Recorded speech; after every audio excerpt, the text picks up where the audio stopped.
បាទសួស្តីបងប្អូនក្នុងវីដេអូនេះខ្ញុំមកប្រាប់អ្នកនរគ្នារបៀប clear វីរុសនៅក្នុងកុំព្យូទ័ររបស់យើងបាទដែលអ្នកនរគ្នាអាសាប្រើ Crack ឬក៏ចូល website ច្រើនអ្នកនរគ្នាតែងតែមានវីរុសនៅក្នុងកុំព្យូទ័ររបស់យើងហើយបាទអញ្ចឹងក្នុងវីដេអូនេះខ្ញុំមកបង្ហាញអ្នកនរគ្នារបៀប clear វីរុសរបស់គ្នាបាទសម្រាប់បងប្អូនដែលប្រើ Windows 10 ឡើងបងប្អូនមាន Windows Security ដោយអ្នកនរគ្នា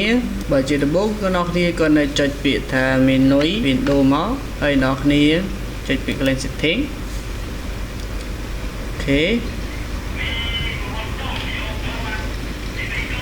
ដល់មកទៀតអ្នកគ្នាចូលកន្លែង privacy and security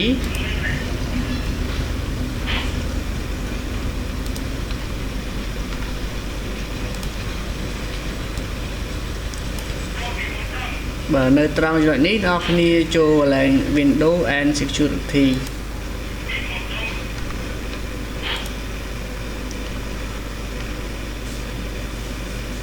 អូខេអញ្ចឹងមកដល់កន្លែងនេះអ្នកគ្នាចូលកន្លែង virus and strict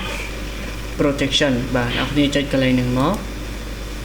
អញ្ចឹងបងប្អូនដែលបានសម្អាតមេរោគទេបងប្អូនអាចធ្វើតាមខ្ញុំបាននោះកុំព្យូទ័ររបស់អ្នកគ្នានឹងដើរល្អប្រសើរជាងមុនគេអញ្ចឹងមកដល់កន្លែងនេះអ្នកគ្នាចុចកន្លែង current treat បាទយើងចុចកន្លែងquick scan នេះវាដើរលឿនឬយឺតអាស្រ័យលើកុំព្យូទ័ររបស់អ្នកគ្នាមាន